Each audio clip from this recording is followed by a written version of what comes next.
மடங்க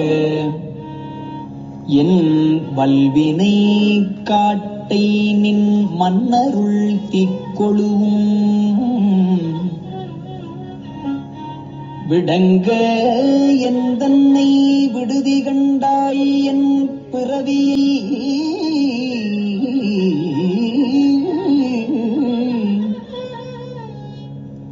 வேரொடும் கலந்து ஆண்டுகொள் உத்தரகோசமங்கைக்கு அரசே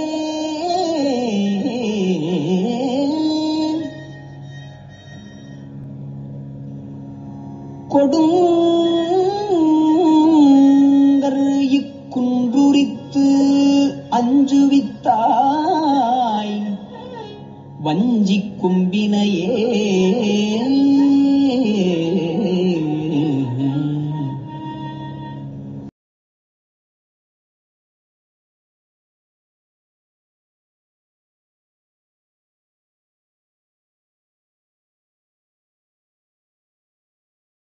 திருச்சிற்றம்பலம்.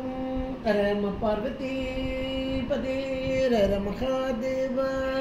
தென்னாடுடைய சிவனே போற்றி, எண்ணற்றவர்க்கும் இறைவா போற்றி. திருச்சிற்றம்பலம். ஒழியான திருமேனி உமிழ்தான மிகமேவும் கையற வரும் யானை கடல் நாழும் மரமாமல்லையாழும் மல தூவும் அடியார்கள் உழமாற வழியாக வலிதாய வினை கூட நினையவே. திருச்சிற்றம்பலம். தில்லை குத்தவர்மான் திருவடிகளை சிறமேற்கொண்டு குருமகா சன்னிதானங்கள் பொற்பதம் பணிந்து அடியவர் பெருமக்கள் பொற்பதம் பணிந்து இன்றைய திருவாசக சிந்தனையிலே நீத்தல் விண்ணப்பம் என்ற ஒரு பகுதியை சிந்திப்பதற்கு என்னுடைய திருவருளும் குருவருளும் இங்கே நமக்கு கூட்டி வைத்திருக்கிறது. அதில் 19வது பாடல். போன தடவை நம்ம 18 பார்த்தோம். இருந்து என்னை ஆண்டுகொள் விற்றுக்கொள் ஒற்றிவை எண்ணி நல்லால் விருந்து நேனை உறுதி கண்டாய் மிக்க நஞ்சி அமுதா அருந்தினேனே மன்னும் உத்தர கோசம் அங்கைக்கு அரசே மருந்தினேனே பிறவி பிணிபட்டு மடங்கினர்க்கே அப்படின்னு ரொம்ப அழகாக சொன்னார். இப்போ 19வது பாட்டில் ஒரு அருமையான வினை கோட்பாடுகள் இங்கே சொல்லப்படுகிறது. வினை கோட்பாடுகள் எப்படி அழிக்கப்படுகிறது, என்னுடைய திருவருள் எப்படி கூட்டி வைத்து நம்ம எல்லாம் ஆட்கொண்ட அந்த தன்மை கருணையின் வடிவம், அதை ரொம்ப அழகான ஒரு பாடலாக்கி இங்கே சொல்கிறார். மடங்க என் வல்வினை காட்டை நின் மண் அருள் தீக்கொழுவும் விடங்க. அந்த விடங்க என்பது ஒரு சொல், தனி சொல்லாக. விடங்க எந்தன்னை ஒடுதி கண்டாய் என் பிறவியை வேரொடும் களைந்து ஆண்டுகொள் உத்தரகோசமங்கைக்கு அரசே கொடும் கரிக்கொன்று உரித்து அஞ்சுவித்தாய் வஞ்சிக் கொம்பினையே. அஞ்சுவித்தாய் வஞ்சிக் கொம்பினையே அப்படின்னு ரொம்ப அழகாக சொல்கிறார். உத்தரகோசமங்கை என்ற ஒரு அற்புதமான ஒரு தலம். இப்போ கூட அடுத்த 4ஆம் தேதி அங்கே நமக்கு கும்பாபிஷேகம் நிகழ இருக்கிறது. 2ஆம் தேதியே படி களைஞ்சிருவாங்க அப்படின்னு சொல்லி எங்கள் இதில் ஊரில் இருந்து தான் ஐயர் போகிறாங்க கும்பாபிஷேகத்துக்கு. செல்வம் பெற்ற குரூப் தான் போகிறாங்க, அவங்களே கூப்பிட்டு சொன்னாங்க. 2ஆம் தேதி 3ஆம் தேதி 2 நாள் முழுக்க மரகத நடராஜ பெருமானை பார்க்கலாம். எப்பவும் வருஷத்துக்கு ஒரு நாள் பார்க்கலாம், இந்த தடவை 2 நாள் பார்க்கலாம். தாராளமாக எல்லோரும் வாங்க அப்படின்னு சொன்னாங்க. இப்போ அப்படிப்பட்ட உத்தரகோச மங்கை, மண் தோன்று முன்பாகவே மங்கை தோன்றினாள் அப்படிம்பாங்க. அவ்வளோ ஒரு பழமை வாய்ந்ததான ஒரு தலமாக அமைந்துள்ளது. இந்த தலத்திலே இருக்கும் இறைவன் எம்பெருமானைத்தான் அங்கே விழிச்சொல்லாக கொண்டு வருகிறார். உத்தரகோச மங்கைக்கு அரசே அப்படிங்கிறார். அப்படி சொல்லிட்டு இறைவனுடைய அந்த பரத்துவம் அடுத்தாப்புல பேசப்படுகிறது. எப்படிப்பட்ட பரத்துவம் அப்படின்னா கொடும் கரி குன்று. கொடும் கரி, கரி அப்படின்னா யானை, நல்ல மதம் கொண்ட யானை, அதான் கொடும் கரி அப்படின்றது. இந்த யானை எப்படி இருக்கிறதாம்? குன்று போல இருக்கிறதாம். குன்று போல கொடிய யானை. இது உவமையாக சொல்லப்படுகிறது. குன்று போல கொடிய யானை. அப்போ அந்த குன்று போல என்பது இந்த யானைக்கு உவமையாக சொல்லப்படுகிறது.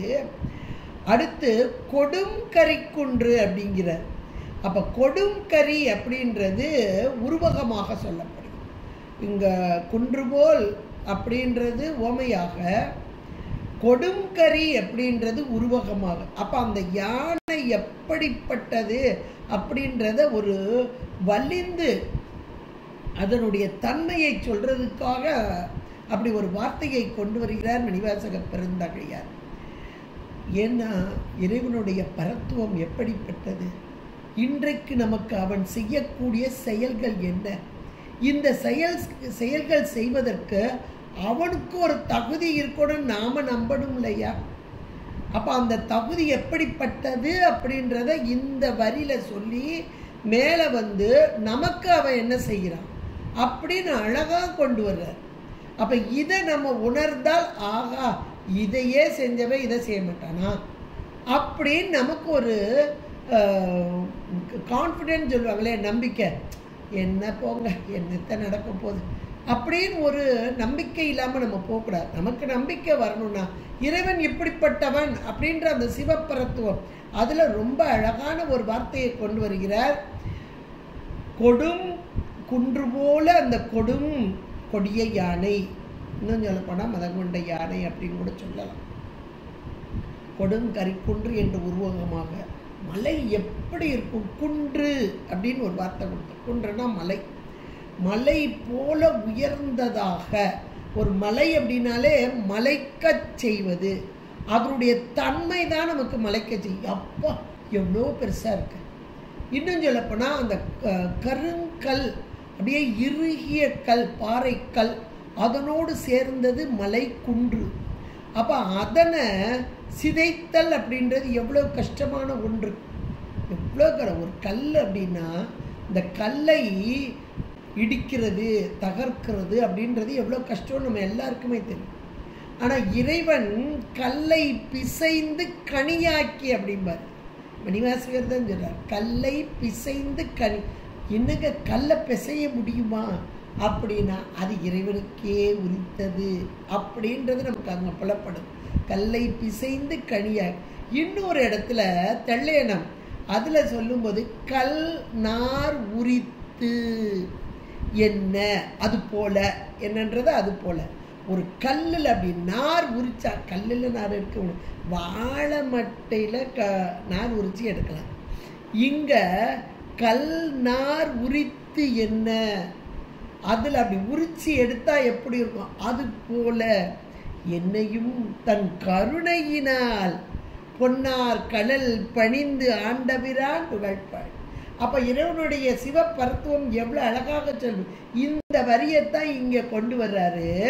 கொடும் கரிக்குன்று உரித்து அப்படிங்கிறார். உரித்தல், யானையுடைய தோல் உரித்தல் என்பது ஒரு அபூர்வமான செயல், அதிசயமான செயல். எப்படி ஒரு மலை அதிசயிக்க செய்கிறதோ, அதுவும் இறுகிய கல்லாக இருக்கிறதோ, அந்த கல்லை உரித்தல் அல்லது சிதைத்தல் எவ்வளவு ஒரு அசாதாரணமான ஒரு செயல். அதே போல இங்கே கொடும் கரிக்குன்று உரித்து, இப்படி உரிக்கிறதுனால அஞ்சுவித்து, யாரை? வஞ்சி கொம்பு, அம்மை. வஞ்சின்னா ஒரு அழகான மென்மையான, கொம்புன்னா அப்படியே படர்ந்து இருக்கக்கூடிய அம்மை. இறைவன் இறைவி அப்படிங்கும்போது சேக்கலா பெருமான் கூட ஒரு இடத்துல அழகாக சொல்வார். இமய மலை, அந்த மலை எப்படி இருக்குது? பொன்னார் மேனியனாக அழகாக இருக்கிறது. இந்த மலையின் மீது அந்த கொடி போல, பசுமையான கொடி போல அம்மை அங்கே இருக்கிறார் அப்படிம்பார். இன்னும் கூட அந்த பவளமேனி அதில் கொடி போல அப்படிம்பா. இந்த கொடி என்பது எதற்காக சொல்லப்படுகிறது அப்படின்னா, வஞ்சி கொம்பு அப்படின்றது இளமையான பசுமையான படர்ந்து இருக்கக்கூடிய அழகான இளம் கொடி அப்படின்னு அது பொருள். அப்போ அந்த கொடி என்பது எதற்காக இங்கே அம்மைக்கு வருகிறது என்றால் விட்டு பிரியாத தன்மை. கொம்பு அந்த இளமையான ஒரு க்ரீப்பர்னு வச்சுக்கலாம். இன்னைக்கு ஒரு க்ரீப்பர்னு வச்சுக்கலாம். சில க்ரீப்பர்ஸ்லாம் தானாக வராது, எதையாவது பற்றி கொண்டு இருக்கும். நிறைய நீங்கள் பார்க்கலாம், மரத்தை பற்றி கொண்டு இருக்கும், மண்ணை பற்றி கொண்டு, மதிலை செவரை பற்றிக்கிட்டு இருக்கும். இங்கே அம்மை சதா காலமும் இறைவனையே பற்றி கொண்டு விட்டு பிரியாத தன்மை, அவ்வளோதான். தாதான்மிய கலப்பு, அதை சொல்வதற்குத்தான் வஞ்சி கொம்பு என்றார். இதை இறைவனுடைய அருள் கருணை, அந்த கருணை இறைவனை விட்டு பிரியாத தன்மை. அந்த கருணையே இங்கே எப்படி இருக்கிறதோ அப்படியே அஞ்சுதல். அப்படின்னா அஞ்சுதல் என்பது அஞ்சு வித்தாய் இந்த வஞ்சி கொம்பினையே. இந்த அஞ்சுதல் என்பது அம்மைக்கு உரித்தானது. இறைவனோ மிகுந்த ஆற்றல், அந்த ஆற்றலின் மூலமாக இங்கே சிவப்பரத்துவம் பேசப்படுகிறது. அந்த சிவப்பரத்துவத்தை கண்டு இறைவனுடைய கருணையின் வடிவாக இருக்கக்கூடிய கொம்பு போல இருக்கக்கூடிய வஞ்சி இந்த பெண் அப்படியே மிரண்டு பயந்த நிலையிலே அப்படி இறைவனோடு ஒட்டி கொண்டாளாம். இது ராவணனுடைய அந்த இதை சொல்லும் போதும் அப்படி வரும். அம்மை அப்படி பயந்து இறைவனோடு ஒட்டி கொண்டாள். அப்படி இது இறைவனுடைய பரத்துவம் சொல்வதற்காக சொல்லப்பட்டது. அப்படி அந்த 2 வரியில கொடும் கரிக்குன்று உரித்து, இந்த யானையை உரிக்கிறது அப்படின்றது சாதாரணமானது இல்லை, அசாதாரணமானது அப்படின்னு பார்த்தோம். இது தார்காவனத்து ரிஷிகளுடைய அந்த வேள்வி தீயிலிருந்து வெளிப்பட்ட யானை அப்படின்றது வரலாறு. அது எல்லாத்துக்குமே உங்களுக்கு தெரியும். பொத்தாயங்கோரானையின் ஈருரி தோல் புறங்காடரங்கா நடம் ஆடவல்லாய். அப்பர் பெருமான் ரொம்ப அழகா சொல்வார். பொத்தாய் அங்கு ஒரு ஆடையின் ஈர் உரித்தோல், அப்படியே உரிச்சி போர்த்தி அங்கே நடம் ஆடவல்லாய். அந்த நிலையிலேயே நடமாடும் இறைவனை அங்கே காண்பிக்கிறார் அருமையாக. அப்ப இதுக்கெல்லாம் என்ன பொருள் அப்படின்னா, அந்த தார்காவனத்து ரிஷிகள் அவர்களுடைய ஆணவம் கண்மம் மாயை 3ஐயும் நீக்க வந்த இறைவன். மலங்கள், அந்த தார்காவனத்து ரிஷிகளுடைய மலங்களை நீக்க வந்த இறைவன். ஆணவமலம் அது காரியப்பட்டு வரும்போது இங்கே கண்மம் ஏறுகிறது. இந்த கண்மத்தை நீக்குவதற்காக மாயை குட்டி வைக்கப்படுகிறது. ஆனாலும் இவர்கள் உணராமல் இருந்தார்கள். இந்த இவர்கள் உணரும் வண்ணமாகவும் இந்த தார்காவனத்து ரிஷிகளுக்காக வந்த பிஷாடன கோலம் கொண்டு வந்த இறைவன். அப்படி பிஷாடன கோலம் கொண்டு வந்த இறைவனை உணராத இருந்த அந்த ரிஷிகள் எவ்வளோ வேள்வி, எவ்வளவு வேதங்களிலிருந்து சொல்லப்பட்ட மந்திரங்களை உச்சாரணம் பண்ணி அந்த வேள்வியை செய்கிறார். ஆனாலும் வேதத்தின் பொருளே இவன். அப்ப வேதத்தை உச்சரிப்பவர்கள் பொருளை உணராமல் இருக்கிறார்கள். இதுதான் அங்கு சொல்லப்படக்கூடிய தார்காவனத்து ரிஷிகளுடைய தத்துவம். வேதத்தில் உள்ள அந்த வேள்வி கர்மபாகத்தை ஏற்றுக்கொண்டு செய்கிறார்கள்.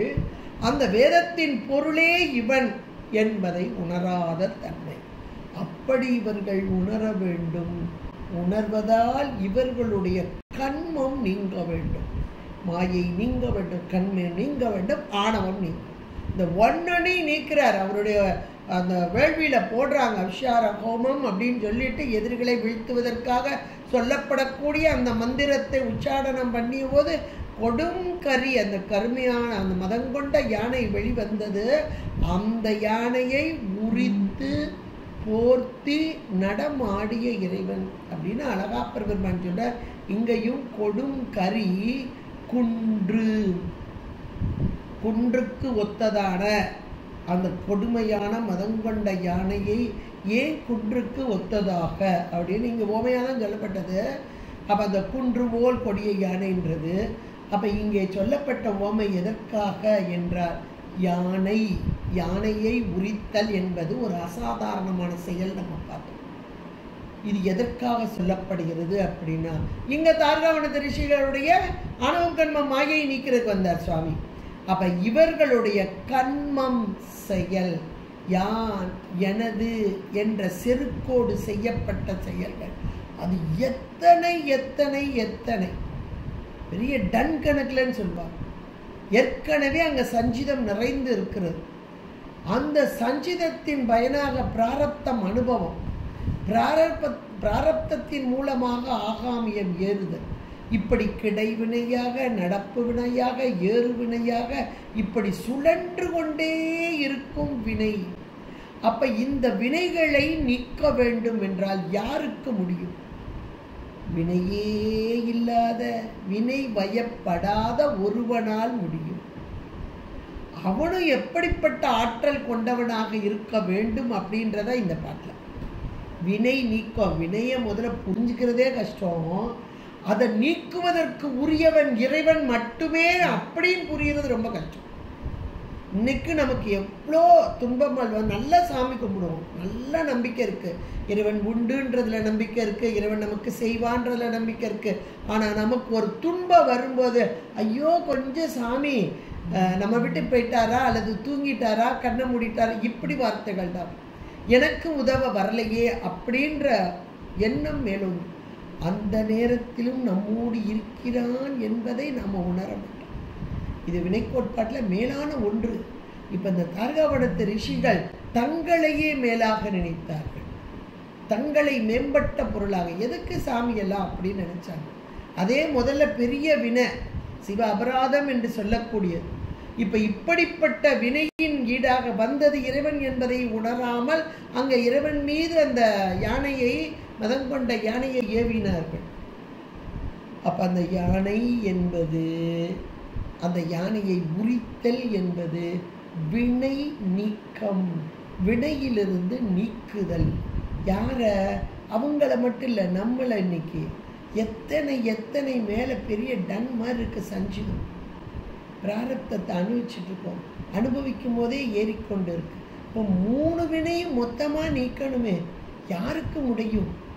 அந்த சஞ்சிதங்கள் அப்படின்றது ஊழ் வினை வந்து உகுத்து ஊட்டும். அதுக்கு பேர் வல்வினை. இந்த இதிலே கூட முதல்ல வருது, வல்வினைன்னு வருது. வல்வினை காடு அப்படின்னே சொல்றார். இந்த பாட்டிலேயே முதல்ல அதுதான் சொல்றார். அதை சொல்றதுக்குத்தான் இந்த வல்வினை காட்ட, இதை யாரு நீக்க முடியும்னா இதை நீக்கிறவன் தான் அதை நீக்க முடியும் அப்படின்னு சொல்றாங்க. ஏன்னா தார்காவனத்து ரிஷிகளுடைய அந்த கண்மம், அந்த கண்மம் அப்படின்னாலே யானையை நிறைய இடத்துல சொல்லுவாங்க. நீங்க முருகப்பெருமான் எடுத்துக்கிட்டாலும் சூரபத்மனை அழித்தல் அப்படியே, சூரபத்மன் என்பது ஆணவத்தின் வடிவம். அதுல கஜமுகன் அப்படின்னா யானை முகம் கொண்ட ஒரு அசுரனாக வருவான், சிங்க முகம் கொண்ட ஒரு அசுரனாக வருவான், மாயாவியாக தரகாசுரனாக வருவான். இப்படி வரும்போது யானை முகம், நம்ம திருச்செந்தூர்ல அந்த இதெல்லாம் பார்த்துருப்போம், யானை முகம் கொண்ட அசுரனாக வருவது என்பது அவனுடைய கண்மங்கள். அப்ப ஏன் யானையை கண்மமாக சொன்னார்கள் என்றால், கண்மம் என்பது ஒரு காலும் நீங்காத ஒன்று. எப்படி உயிர்களாகிய நமக்கு பசி என்ற ஒன்று, பசி பிணி என்பார்கள். பிறவி எப்படி பிணியோ அதுபோல பசி பிணி. காலையில் சாப்பிட்டா மத்தியானம், மத்தியானம் சாப்பிட்டா சாயங்காலம், சாயங்காலம் சாப்பிட்டா ராத்திரி, இப்படி ரொட்டீனாக பசி எடுத்துக்கொண்டே இருக்குது பாருங்க. அதுதான் பிணித்து கொண்டே இருப்பது. இப்போ இந்த கண்மமும் அப்படிதான் மீண்டும் மீண்டும் மீண்டும் மீண்டும் மீண்டும் ஒரு வினையிலேருந்து இன்னொரு வினை, ஒரு வினையிலேருந்து இப்படி மீண்டும் மீண்டும் மீண்டும் பிணித்து கொண்டே இருக்கிறது. இது எதுக்காக யானை அப்படின்னா, யானைகிட்ட போய் யாராவது போய் உனக்கு சாப்பாடு போதுமான்னு கேட்டு பாருங்க, ஒரு நாளும் போதும்னு சொல்லாது.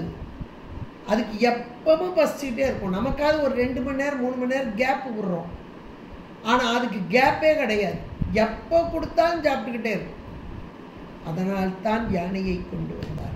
இந்த கர்மம் என்பதும் ஒரு சின்ன கேப் கூட கிடையாது. அப்படியே ஒரு இமைக்கிற பொழுது கூட கேப் விடாம மனதின் எண்ணங்கள், மனம் வாக்கு காயம் 3னாலும் உருவாகுவதுதான் இந்த வினைகள்.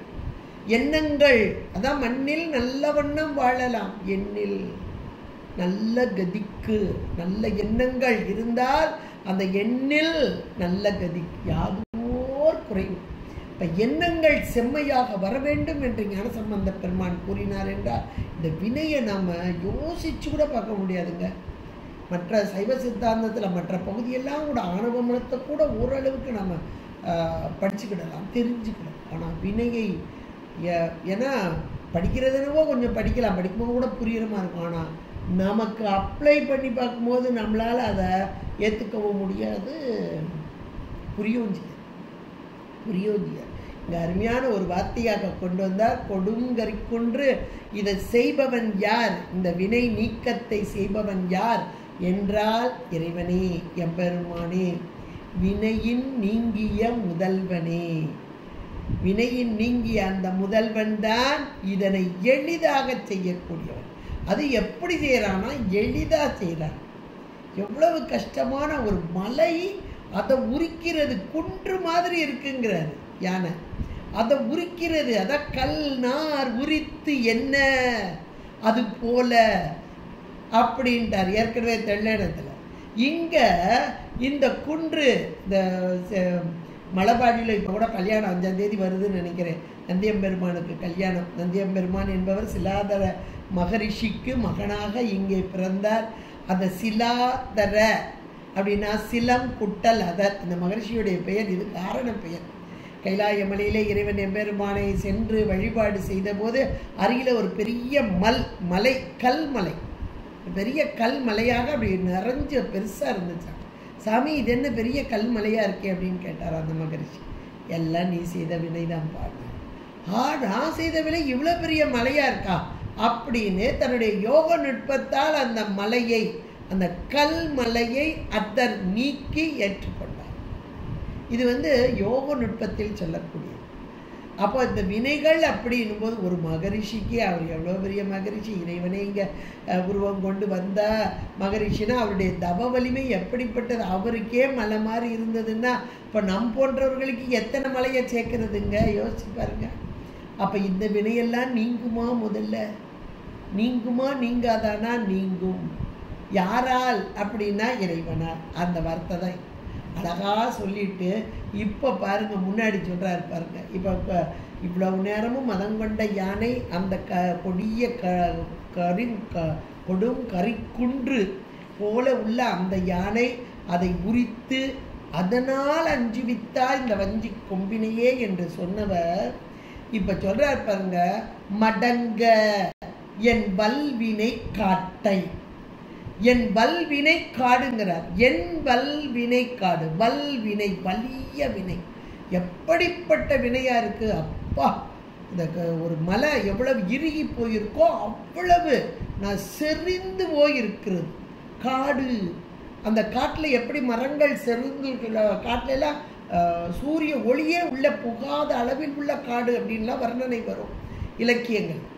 அப்ப இந்த காடு என்பது அடர்ந்து இருக்கக்கூடிய ஒரு பகுதி. அது போல என்னுடைய வினைகள் அடர்த்தியாக வலிமையாக இறுக பற்றி கொண்டு இருக்கிறோம்.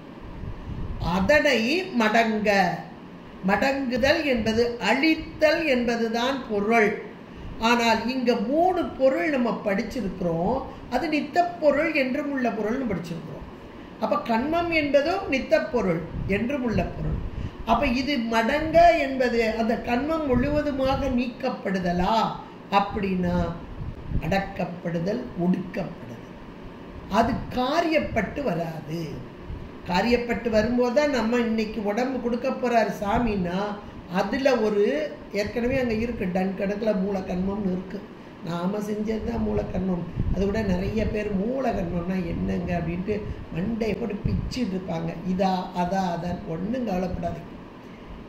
மூலமான ஒரு பொருள், அதான் மூல கண்மம்னா செயல். நாம செஞ்ச செயல் தான், அடுத்தவங்க செஞ்சதில்லை. நாம செஞ்ச கண்மம் மூலமான பொருள். அந்த மூலமானது எது அப்படின்னு ஒரு கேள்வி வரும். மூலமானது எது என்றால், என்றைக்கு உடல், உயிர், அந்த உயிருக்கு ஒரு உடல் கொடுக்கப்பட்டது. அது கூட உடல் முந்தியா, இந்த கண்மம் முந்தியா, அதாவது மாயை முந்தியா, கண்மம் முந்தியா அப்படியெல்லாம் வரும். கோழி முந்தியா, முட்டை முந்தியா அப்படியெல்லாம் வரும். நிறைய அந்த தாள பீஜ நியாயம் சொல்லுவாங்க. நம்முடைய சாத்திரங்கள் மிக அழகாக சொல்கிறது, உடம்பு மாயை தான் முதலில் கூட்டி வைக்கப்பட்டது. யாரால்? இறைவனால். பிறப்புக்கும் எல்லா உயிர்க்கும், உயிர்கள் அங்கு அறியாமையிலே கேவல நிலையிலே கிடந்த போது இறைவன் எம்பெருமான் இந்த உயிர்களுக்கு சற்று விளக்கம் தர வேண்டும் என்பதற்காக ஒரு ஜடப்பொருளான மாயை, ஆனால் அது ஒளிப்பொருள், அந்த ஒளிப்பொருளை கூட்டி வைக்கிறார். இது ஒரு காயம். இந்த காயம் எப்படிப்பட்டது? சூட்சுமமான காயம். இப்போ வெளியே தெரிகிற இந்த தூள தேகம் அல்ல, அது சூட்சும காயம். இது 8 உறுப்புகளோடு கூடியது. அதனால் புரி அட்ட காயம் என்று அழைக்கப்படுகிறது. 8 உறுப்புகள். அந்த 8 உறுப்புகளில் கரணங்கள் 3, மனம், புத்தி, அகங்காரம் என்ற 3 அந்த கரணங்கள், 5 தன்மாத்திரைகள். இது புரியட்டகாயம். புரியட்டகாயத்தோடு கூடிய இந்த ஆன்மா உயிருக்கு சேர்க்கப்படுகிறது. சேர்த்த மாத்திரத்தில் கொஞ்சம் மாயையின் காரியம் சேர்க்கப்பட்ட போது, இப்போ ரொம்ப இருட்டாக இருக்குது, இதில் ஒரு சின்ன டார்ச் லைட் கொண்டு போனால் ஒரு வெளிச்சம் தெரியுது பாருங்க. அந்த வெளிச்சத்தில் இது நல்லா இருக்கு, அந்த மனம் போய் அப்படி முதல்ல பற்றுது. அதுலேருந்து ஒரு விருப்பு வருது, விருப்பம். இதுக்கு பேர் தான் முதல் கண்மம். இந்த விருப்பு வெறுப்பு தானே கண்மமாக வருது. அப்போ இந்த இடத்துல முதல்ல வெளியே வரக்கூடிய அந்த விருப்பமாக எங்கேருந்து வருது? உயிர் அறிவு. உயிர் அறிவுக்குத்தான் உயிர் ஒரு அறிவு பொருள். அந்த உயிருக்கு சேர்க்கப்பட்ட பொருள்தான் இங்கே புரி அட்ட காயம். காயம் என்பது உடம்பு, சேர்க்கப்பட்டது. அந்த காயத்தை சேர்த்த மாத்திரத்திலே மனம் என்ற ஒன்று, கரணங்களில் அந்த கரணங்களில் ஒன்றான மனம். இந்த மனம் என்பது தான் பற்றுதல், விருப்பு வெறுப்பு, இதெல்லாம் அதில் சொல்லக்கூடியது. அங்கே ஏற்படக்கூடிய விருப்பு, அதுக்கு தான் இவர் அந்த விருப்பு வெறுப்பு தான் முதல்ல வருது, வினையாக வெளியே. இதுதான் அந்த வினை முதல்ல மூல கண்மம் அப்படின்றது. மூலமான கண்மம். நிறைய பேர் அதுக்கு ஒரு இதில் தெளிவில்லாமல் எதும்பாங்க. இப்போ முதல்ல உடம்பை கொடுத்துட்டார் சாமி, எல்லாத்துக்கும் ஒரே மாதிரி. ஆனால் அதில் மனம்ன்ற கருவியை வச்ச மாத்திரத்தில் இதுக்கு ஒரு வெறுப்பு வந்தது. அவா என்ப எல்லா உயிர்க்கும் எங்கான்றும் தவா அப்பிறப்பு ஈனும் வித்து. பிறப்பு ஈனும் வித்து.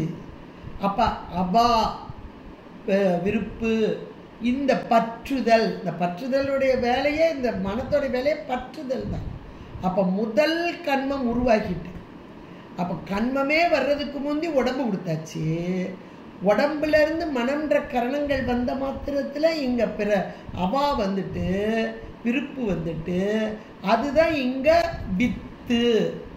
வித்தாக அடுத்த உடம்புக்கு காரணம் வரணும் இல்லையா? அதுதான் மூல கண்மமாக. அதில் இருந்து அந்த விருப்பு வெறுப்பு வருது பாருங்க, அதில் இருந்து அடுத்த உடல். அப்போ மூலமான கண்மம். அப்போ இந்த பகுதி கண்மம் என்றல நம்மகிட்ட இருந்து வந்த அந்த கண்மம் மூலமாக இருக்கிறது. அதில் இருந்து ஒரு பகுதி இங்கே சஞ்சித வினையாக, பழ வினையாக, வல் வினையாக, அடுத்த பிறப்பிற்கு உடம்பாக, பிறவிக்கு வித்தாக, வேற ஒன்றும் இல்லை, பிறவிக்கு வித்தாக. அப்ப பிறவிக்கு வித்து எது என்றால் வினை. வினைதான் அங்கே வேறாக இருக்கு. பிறவிக்கு வேறு எது? வினைதான். இந்த வினைக்கு வேறு எது? விருப்பு, அவா, ஆசை அருமின்கள் ஈசனோடாயினும் நம் ஆசை அருமின்கள். ஆசை படப்பட ஆய்வரும் துன்பமே, ஆசை விட விட ஆனந்தமாகும். எவ்வளவு அழகா சொன்னார் பாருங்க. அப்ப இந்த பிறவிக்கு வேர் வினை. இந்த வினை எங்க வருது? மூல கண்மமா அங்க இருந்து வந்துட்டு, அந்த வினைக்கு வேர் எதுனா அந்த அவா என்று சொல்லக்கூடிய விருப்பு. இதை நம்ம புரிஞ்சுக்கிட்டாலே போதும். இப்போ இந்த இடத்துல அழகா ஒரு வார்த்தையை கொண்டு வராரு, மடங்க என்பது முழுவது. இந்த கண்மம் என்பது நித்த பொருள், ஆனால் காரியப்பட்டு வரக்கூடாது. மடங்கீரணும், அடங்கீரணும். அது மீண்டும் அதை கூட சொல்லுவாங்க, இந்த ஒரு மரம் இருக்குன்னீங்களே, அதை மரத்தை வெட்டணும்பாங்க. ஏன் வேரோடு எடுத்துருங்கப்பா, வேர் இருந்தால் மழை பெஞ்சா திரும்ப அதுலேருந்து தழுத்து வந்துடும். அந்த வார்த்தையை இங்கே அழகாக கொண்டு வர்றார். வேர், அந்த வேர்ல இருந்து எடுத்துட்டா மீண்டும் வராது. அப்படின்றது. இந்த அருமையான இந்த வினைகள், இந்த வினைக்கு வித்தாக வேறாக இருக்கக்கூடியது எது என்றால் இங்கே விருப்பு வெறுப்பு, அதுதான் வித்தாக வரக்கூடியது. அப்போ அதை முழுக்க அப்படி நீக்கணும் அப்படின்னா இது யாரால முடியும்? யோசிச்சு பாருங்க, யாரால முடியும்? அதனால தான் அந்த ஓமையை அழகா சொன்னார். கரிக்குன்று, எப்படிப்பட்ட கரிக்குன்று? கொடுங்கரிக்குன்று, அதில் குன்று போல் கொடிய கொடுங்கரிக்குன்று, குன்று போல் இருக்கக்கூடிய கொடிய கரி, அதனை உரித்தல். அப்படி இது சாதாரணமான ஒரு ப்ராசஸ் அல்ல. இதை இங்கே சொல்ல அவருங்க மடங்க, அப்படியே மடங்குதல் என்பது அது மீண்டும் காரியப்பட்டு வரக்கூடாது. அழித்தல் தான் பொருள், ஆனால் மடங்குதல் என்பது மீண்டும் காரியப்பட்டு வரக்கூடாது. ஒரு மரத்தை அழிக்கும் போது அது வேரோடு எடுத்துட்டோம்னா அது மீண்டும் விளைஞ்சு வராது.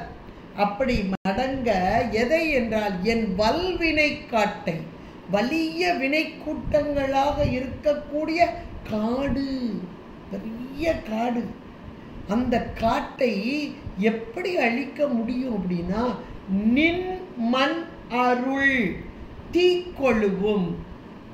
சாதாரணமாக இந்த இங்கெல்லாம் பார்ப்போம், செடியெல்லாம் நிறைய ஒரு இடம் காலியாக கிடந்தது, ரொம்ப நாள் கிடந்தது அப்படின்னா இப்போ இருக்கிறதுல தான் அதிகமாக முளைச்சிடும். இல்லை வேண்டாத செடிகள் மரங்கள்லாம் முளைக்கும். அதை வேரோடு அழிக்கிறத காட்டிலும் அதை கொஞ்சம் தீ போட்டுருங்க அப்படிம்பாங்க. தீயை போட்டுட்டா அப்படி முழுக்க அழிஞ்சு போகும், மீண்டும் முளைக்காது. தீ போட்டு கொளுத்திட்டோம்னா அது மீண்டும் முளைக்காது. இங்கே அந்த வார்த்தையை சொல்கிறார். என்ன தீ அப்படின்னா இந்த ஆசை என்பது அதுதானே வேறா நிற்குது. அப்போ இந்த மடங்க என் வல்வினை காடு, இந்த வினை கூட்டங்கள் எல்லாம் அவ்வளவு வலிய வினை கூட்டங்களாக ஒரு காடு மாதிரி நிற்குது. இதை நீக்கணும்னா எது வரணும்னா நின் மண் அப்படின்னா நிலைத்த தன்மை உடைய அருள், நிலைத்த தன்மை. ஏன்னா அருள் அப்படின்னும் போது நமக்கு அருள வந்த பகுதி ஞானமே வடிவான இறைவன் எம்பெருமான் அஞ்ஞானத்தை நீக்குவதற்காக ஞான வடிவினனாக வந்து அருள் புரிகிறான். என்னுடைய அஞ்ஞானத்தினால் இதனை நான் உணராமல் இருக்கிறேன். இந்த ஞானமோ என்றைக்கும் உள்ளது, என்றைக்கும் நிலைத்தது. ஆனால் எனக்கு வரணுமே, எனக்கு வரணுமே. இப்போ நல்ல பக்குவம் பெற்ற ஆன்மாக்களுக்கு இறைவன் உள்ள அப்படியே தோன்றி ஆகா இறைவன் எனக்கு செய்கிறான்ற உணர்வு நமக்கு வருது. பக்குவ நிலை குறைந்தவர்களுக்கு சாமி எங்கே இருக்கான்? வெளியே போகிறோம், வெளியே பார்க்குறோம், வெளியே ஒரு நேரம் புரியுது, ஒரு நேரம் புரிய மாட்டேங்குது. அந்த நேரம் புரியுது, அடுத்த நேரம் புரிய மாட்டேங்குது. இப்போ எனக்கு உதவி செஞ்சாமோ அடுத்த நேரமே மாறிடும். அப்போ இந்த பக்குவம் மாறுதல் தானே. அப்போ நான் பக்குவமே இல்லை, ஆனால் நீ நிலைத்த தன்மை உடையவன். அதனால் அந்த நிலைத்த தன்மை உடைய அருள், மண் அருள், அந்த அருளினால் அது எப்படிப்பட்டது? ஞானமே வடிவான அந்த ஞான அக்னியினால் தீ கொழுவும். ஏன்னா அஞ்ஞானம், இந்த அஞ்ஞானன்ற வேற அழிக்கிறதுக்கு ஞான அக்னி தான் புறப்பட்டு வர வேண்டும். இதை பாரதியார் ரொம்ப அழகாக சொல்வார். அக்கினி குஞ்சு ஒன்று கண்டேன், அதை அங்கோர் காட்டிலோர் பொந்திலிடை வைத்தேன், வெந்து தணிந்தது காடு, தழல் வீரத்தில் குஞ்சென்றும் மூப்பென்றும் உண்டோ அப்படிம்பார். எவ்வளோ அருமையான பாட்டு பாருங்க. இந்த இடத்துல என்னுடைய வல்வினை காடு அப்படியே காடு மாதிரி கிடக்குது, வினைகள் எல்லாம் அங்கே. அப்போ எத்தனை மிருக கூட்டங்கள், கொடிய விலங்குகள் எல்லாம் அங்கே பின்னி பிணைந்து போய் கிடக்கும் இந்த காட்டில். அப்போ இத்தனையும் நீக்கணும். எப்படி மீண்டு வராத அளவு அங்கே நீக்க வேண்டும் என்றால் அப்படி நீக்குவதற்கு இதை தீயிட்டு கொளுத்துதல். அப்ப அஞ்ஞானம் என்ற அந்த காட்டை கொளுத்துதற்கு ஞானம் என்ற அருள், அந்த மண் அருள் தீக்கொழுவும். நின் மண் அருள் நிலைத்த தன்மையுடைய ஞானம், அந்த ஞானத்தினால் தீக்கொழுவும் அப்படின்னு சொல்றார். அருமையான ஒரு வரி. மீண்டும் மீண்டும் சிந்தித்து பாருங்கள். இன்றைக்கு நமக்கு ஒவ்வொரு நொடியும் ஏறிக்கொண்டு இருக்கிறது வினைகள். அது எண்ணங்களாலும் வாக்காலும் செயலாலும் 3 வகையாக அப்படியே மேலே மேலே மேலே மேலே போய்கிட்டே இருக்குது.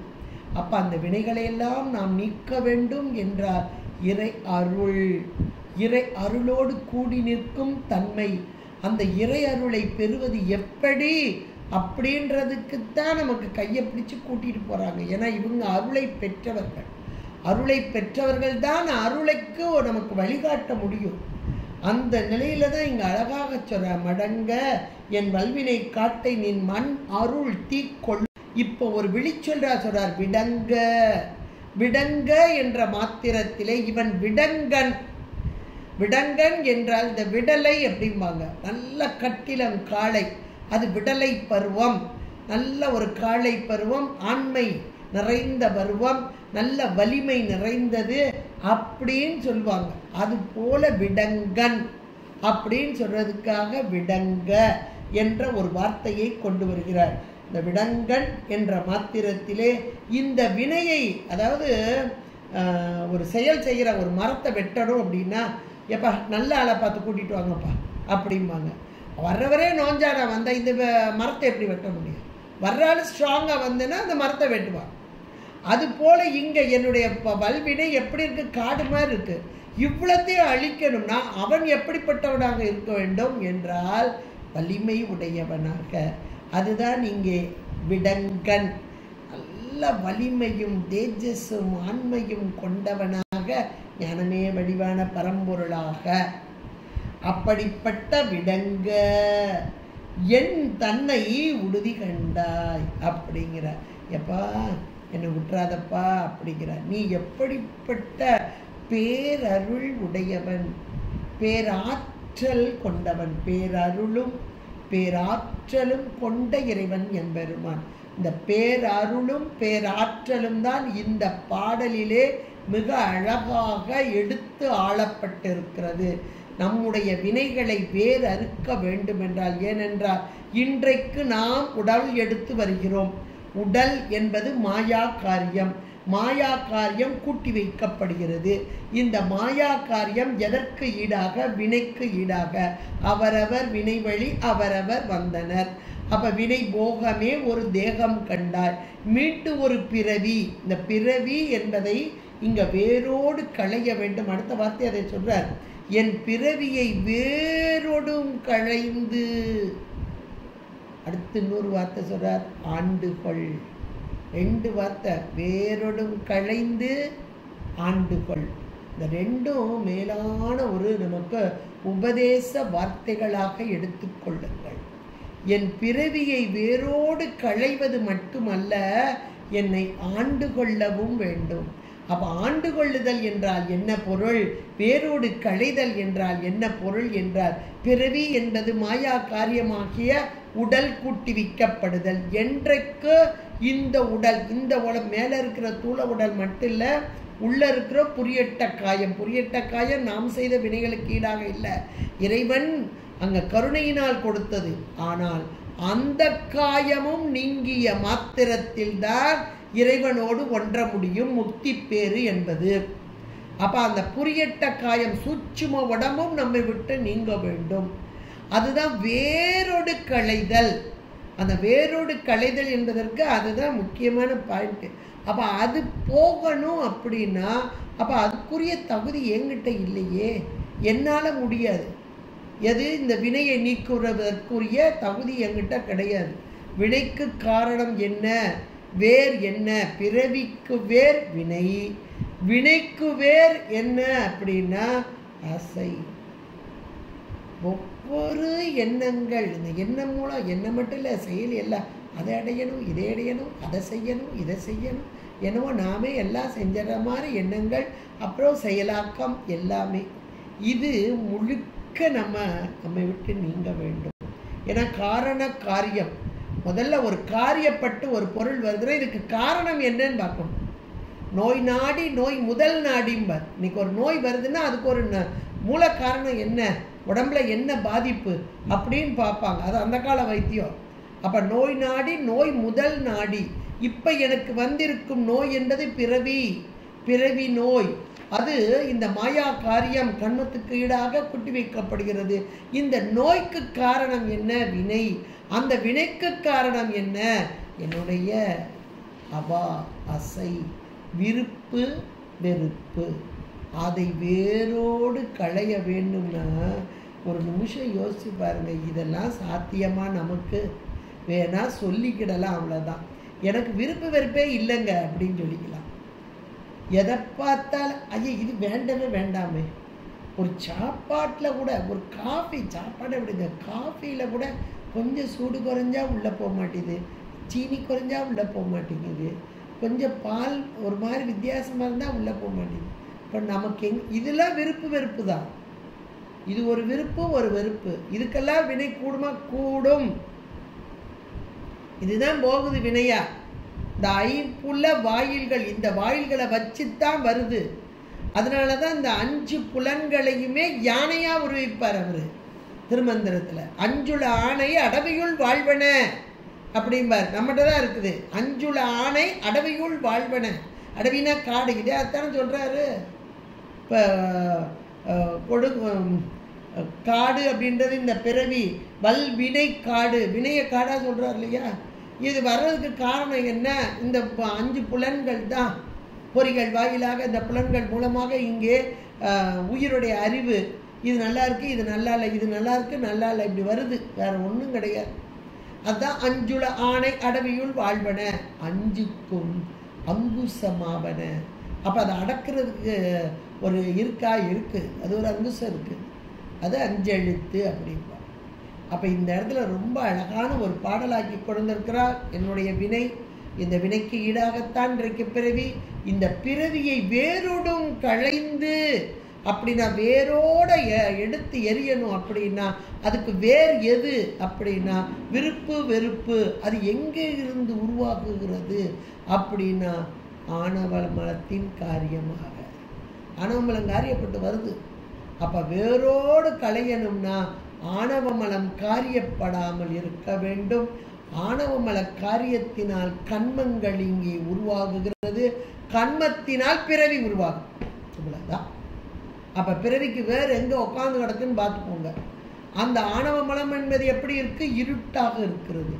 இருள் என்ற ஒரு அறியாமை நீங்க வேண்டும் என்றால் ஞானம் என்ற ஒரு ஒளி வர வேண்டும். அதுக்கு தான் அங்க சொன்னார், நின் மண் அருள் தீக்கொள்ளும்.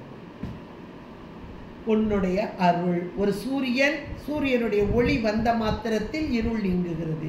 இங்கே சிவச்சூரியனாகிய இறைவன் எம்பெருமான், அந்த இறைவனுடைய கருணை இங்கே உயிர்களாகிய நம் மீது பட்ட மாத்திரத்தில் அந்த கருணை தான் நம்முடைய அஞ்ஞானத்தை நீக்கக்கூடிய வலிமை உடையது என்பதை இந்த பாட்டில் சொல்லி, என் வல்வினை காட்டை நின் மண்ணருள் தீக்கொழுவும் விடங்க வலிமை உடையவனே, ஆண்மை உடையவனே, எல்லாவற்றையும் அங்கே நீக்க வல்லவனே, துயரங்கள் துன்பங்களை எல்லாம் நீக்குவதற்கு வலிமை உடைய ஒரே ஆள் நீதான் அப்படின்னு விடங்க.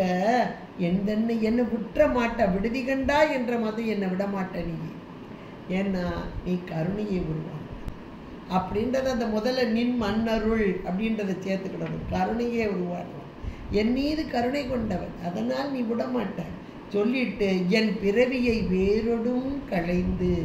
அப்ப பிறவி என்ற மாத்திரத்தில் மாயா காரியங்கள் அத்தனையும் என்னை விட்டு நீங்க வேண்டும். மாயா காரியம் எதன் பொருட்டு வரை? கண்மத்தை நீக்க வேண்டும். இந்த கண்மப்பட்டு வருவதற்கு காரணம் அஞ்ஞானமாகிய அறியாமையாகிய ஆணவ மலம். இந்த 3 மலங்களையும் நீக்குதல் அப்படின்னு சொல்லி, இந்த களைந்து நீக்குதல், அந்த நீக்குதல் இறைவனுக்கு மட்டுமே உண்டு. இந்த முப்புறமாவது மும்முல காரியமே. 3 புறங்களை எரிப்பதற்கு இறைவன் வந்தார் என்றால் அந்த 3 புறங்களையும் எரித்தல் என்பதற்கு ஈர் அம்பு கண்டிலம் ஏக அம்பதங்கையில் ஓர் அம்பே முப்புறம் உந்தி பெற. 2 அம்பு வேண்டாமாங்க, ஒத்த அம்பு வச்சிருக்க. அந்த ஒன்றும் பெருமிகை, அந்த ஒன்னையும் அவர் பயன்படுத்தவில்லை. அந்த வெளிப்பட்ட புன்னகையே வெண்ணகையாக வெளிப்பட்டது. 3 மலங்களையும் நீக்கிய இறைவன் எம்பெருமான் என்று அங்கே பரத்துவம், சிவப்பரத்துவம், அங்கே வீரட்டம் என்று சொல்லக்கூடிய வீரம், இறைவனுடைய அந்த பெரும் காரணமாக வந்த வீரச்செயல் சொல்லப்பட்டது. இங்கே அப்படித்தான் வேரோடும் களைந்து, அடுத்து வேரோடு களைஞ்சது மட்டும் பத்தாது, என்னை ஆண்டுகொள். ஒருத்தர்கிட்ட துன்பத்தை நீக்கியாச்சு. ஒருத்தவங்களுக்கு ரொம்ப துன்பம் வந்துட்டு நோயினால, இப்போ அந்த நோய் நீக்கப்பட்ட மட்டும் பத்தாது, அவங்களுக்குரிய பொஷாக்கான ஆகாரங்களை எல்லாம் கொடுத்து அவங்கள தேத்தி தனக்குரிய அன்பிற்கு உரியவர்களாக வைக்கணுமே, அதுதானுங்க பெருசு. இப்போ அந்த சொல்றாரு சாமி, என்கிட்ட இருக்கிற மலங்களை நீக்கிறது மட்டும் இல்லை, என்னை உன் பொருளாக வைத்துக்கொள், நான் உனக்குரிய பொருள், என்னை ஆண்டுகொள். நான் உன்னுடைய பொருள், நீ ஆண்டான், நான் அடிமை, உன்னுடைய பொருள் நான், அதனால நீ என்னை ஆண்டுகொள். ஆண்டுகொள் என்ற மாத்திரத்திலே தனக்குள் வைத்து கொள்ளுதல், விட்டுறாத, தனக்குள் ஏற்றுக்கொள்ளுதல். அப்ப தனக்குள் ஏற்றுக்கொண்டால் நான் மீண்டும் மீண்டும் மீண்டும் இந்த பிறவி சூழலை வரமாட்டேன், இந்த துன்பத்திலே வரமாட்டேன், நீ கொடுக்கும் பேரின்பத்திலே அனுபவித்துக் கொண்டு இருப்பேன் என்பதை இங்கே சொல்வது. ஆண்டுகொள் என்ற மாத்திரத்திலே திருவடி சார்பு, ஞான சார்பு. அஞ்ஞானம் நீங்கிய மாத்திரத்திலே ஞானச்சார்பு. ஞானச்சார்பு அடைந்த இந்த ஆன்மா அதனோடு ஒன்றித்து இருத்தல். முதல்ல சாமி ஒன்றா தான் இருக்காரு. என்னைக்கு உயிர் உண்டோ அன்னைக்கு இருக்காரு, என்ன அன்னைக்கு மறைஞ்சு இருக்காரு. இப்போ அவருக்குள் மறைந்து நாம் இருக்கோம். முதல்ல நம்முடைய அறியாமை, அப்புறம் அறிவுக்குள்ள மறைஞ்சு இறைவன் இருக்கிறார். இப்போ ஆண்டு கொண்ட அந்த பிறவியெல்லாம் வேரோடு களைந்து ஆண்டு கொண்ட மாத்திரத்தில் அவனுக்குள் அப்படியே அடங்கி நிற்ற அந்த தத ஆண்டுகொள். இதுதான் மேலான பேரின்ப நிலை. பேரின்ப நிலை என்று சொல்லுவோம்.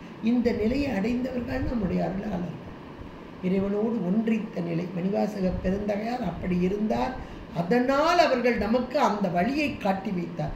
இந்த நிலையை அடைய வேண்டும் என்றால், இப்ப இந்த நிலையை அடைகிறதுக்கு இங்க சொல்லப்பட்ட மேலான ஒன்று எது என்றால், இத்தனைக்கும் காரணம் அவா ஆசை. அதுதான் வேறாக இருப்பது, அது முழுக்க நீங்குதல். எதன் மீது ஆசை, எதன் மீது விருப்பு என்ற மாத்திரத்தில் இப்போ வரும் இல்லையா, எதன் மீது என்னங்க இதை நான் என்னத்தை ரொம்ப விரும்பிட போகிறேன், ஏதோ கிடைக்கிறத சாப்பிட்றேன், ஏதோ கிடைக்கிறத உடுத்துறேன், ஏதோ இருக்கிற, அப்படி தான் நம்ம சொல்லுவோம். உண்மையிலே அப்படி தான் இருக்கிறோம். அத்தனையும் உலகம் படைக்கப்பட்டது நாம் இங்கே வாழ்வதற்கு போகங்கள் அனுபவிப்போம். இந்த போகத்தை அனுபவிக்கும் போதெல்லாம் அப்போ இதை விட்டுட்டு நம்ம போக முடியுமா? போக முடியாது. இந்த உடம்பு இருக்கிற வரைக்கும் சாப்பாடு வேணும், அதையும் ரசித்து ருசித்து சாப்பிடணும், இதெல்லாம் உண்டு. அப்போ இதை விட்டுட்டு போக முடியாது. ஆனால் இதை ஏற்றுக்கொள்ளும் போது, சாதமாக ஏற்றுக்கொண்டால் எனக்கு வினை, இது பிரசாதமாக ஏற்றுக்கொண்டால் வினை கிடையாது. அது அவனுக்கு இல்லை போய் சேருது, சாமிக்கு இல்லை, அவனுக்கு அனுபவம் கிடையாது. அப்போ சாதமாக ஏற்றுக்கொள்வதா, பிரசாதமாக ஏற்றுக்கொள்வதா? எந்த உணவை கையில் எடுத்தாலும் இறைவா எம்பெருமானே உன்னுடைய திருவருள் கூட்டி வைக்க, அப்படி ஒவ்வொரு கவளமும் உள்ளே போகும்போது இறைவனை நினைந்து நினைந்து செய்தால் அத்தனையும் பிரசாதம். இது சாப்பாடுக்கு மட்டும் நான் சொல்லலை, எல்லாத்துக்கும். அந்த ஐம்புல நுகர்ச்சின்னு சொன்னோம், இதில் வழியாக வருது, காது கேட்குது, மூக்கு நுகருது, வாய் பேசுது, எல்லாமே சொன்னோம் இல்லையா. வாய் சுவைக்குது, இதெல்லாம் பார்த்தோம் இல்லையா. கண் வெளியாக வருது, தோல் உணர்து. எல்லாம் இறை செயல், எல்லாம் இறை செயல், எல்லாம் இறை செயல் என்று இறைவனை ஒரு கணமேனும் விட்டு பிரியாமல் எல்லாவற்றையும் இறைவனுக்கு ஆக்கி, அப்படி ஒரு உள்ளம் மன உணர்வு நமக்கு அப்படி வரணும். இது கொஞ்சம் கஷ்டம்தான். ஆனால் இதை ஒரு ப்ராக்டிஸிங் அப்படிம்பாங்க. எதையுமே இந்த செந்தமிழும் நாப்பழக்கம். அப்போது மீண்டும் மீண்டும் மீண்டும் பேசி பேசி பேசி பழகணும்னா நமக்கு வராத வார்த்தைகள் கூட அழகாக வர ஆரம்பிச்சோம். அதே போல் எந்த ஒரு செயலுமே நமக்கு கஷ்டம் சொல்லிட்டு தான் அது நம்மளால் செய்யவே முடியாது. செஞ்சு பார்ப்போம், மீண்டும் மீண்டும் மீண்டும் மீண்டும் மீண்டும் செய்து செய்து வர அது நமக்கு எளிதாக கைவரக்கூடியதாக. இதெல்லாம் ஒரு ப்ராக்டிஸிங்கில் கொண்டு வரணும். அப்போ எந்த ஒரு செயலுக்கும் இறைவனை காரணனாக்கி, சாமி நீ கொண்டு கொடுத்துருக்க, இது இந்த நடக்குது, உனக்கே எல்லாம் உனக்கே அர்ப்பணிப்பு. அப்படியே அர்ப்பணிப்பாக செய்து ஒரு சாப்பிட்டாலும் சரி, இந்த செயல் செஞ்சால் இறைவனை முன்னிறுத்துதல். இன்னொன்று முன்னிறுத்துதல். எல்லாம் இறை செயல், எல்லாம் இறை செயல் என்று அவனை முன்னிறுத்தி செய்தால் அந்த காரியம் வினையாக நமக்கு ஏறாது, பிறவியும் வாராது. அப்படின்றது இந்த பாடல் மூலமாக நமக்கு அழகான ஒரு பாடல். அது வினை கோட்பாடு. அந்த வினையை வேரோடு களைதல் என்பது இறைவனால் மட்டும்தான் முடியும். அந்த வினையையும் எப்படி சுட்டு எரிக்க வேண்டும். சாதாரணமாக ஒரு செடி வளர்ந்தால் சுட்டு எரிப்பது போல இந்த வினைகளை சுட்டு எரிக்க வேண்டும். அதுபோல அஞ்ஞான பயிர்களை ஞானம் என்ற அந்த ஒரு ஒளியினால், ஞான ஒளியினால் சுட்டெரித்தல் என்பதை இந்த பாடல் மூலமாக நமக்கு கொடுத்திருக்கிறார் மணிவாசக பெருந்தகையார். இன்றைய ஒரு நல்ல பிரதோஷ நல்ல நாள். இன்னைக்கு வியாழக்கிழமை பிரதோஷ நாள். பிரதோஷம், நம்முடைய குற்றங்கள் எல்லாம் நீங்கும் நாள். இந்த குற்றம் என்பதே இதுதானே நமக்கு, எது வினைகள். இந்த வினைகள் தானே மேலே நோக்கி வரக்கூடாது அப்படின்றது. அந்த குற்றங்களை மலக்குற்றம் நீக்கி அஞ்ஞானத்தை நீக்கி ஞானத்தை தரும் பெரும் பேறு பெற்றவர்களாக இன்றைக்கெல்லாம் இறைவனை வழிபாடு செய்கிறதுன்னு அது ஞான வழிபாடு. இந்த இதில் ஞான வழிபாடு. இந்த ஞான வழிபாட்டிலே நாம் நிற்பதற்கு இறைவன் நமக்கு கூட்டி வைத்திருக்கிறார் என்றால் இறைவனுடைய திருவருளுக்கும் குருவருளுக்கும் நன்றி கூறி இந்த ஒரு அருமையான பாடலை சிந்திப்பதற்கு நமக்கு நேரத்தை கொடுத்த இறைவனை நினைந்து வணங்கி போற்றி உங்களிடமிருந்து விடைபெறுகிறேன். நன்றி, வணக்கம். திருச்சிற்றம்பலம். ஹர பார்வதி பதே ஹர மகாதேவா. தென்னாடுடைய சிவனே போற்றி. எண்ணற்றவர்க்கும்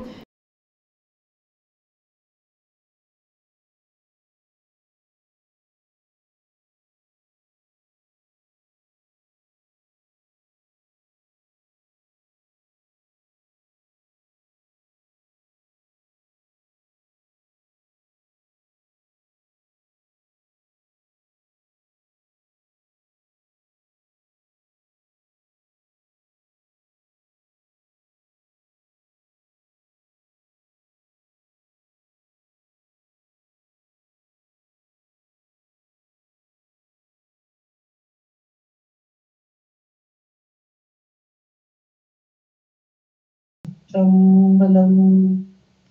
பார்வதி பதே மகாதேவா. தென்னாடுடைய சிவனே போற்றி. எந்நாட்டவர்க்கும் இறைவா போற்றி.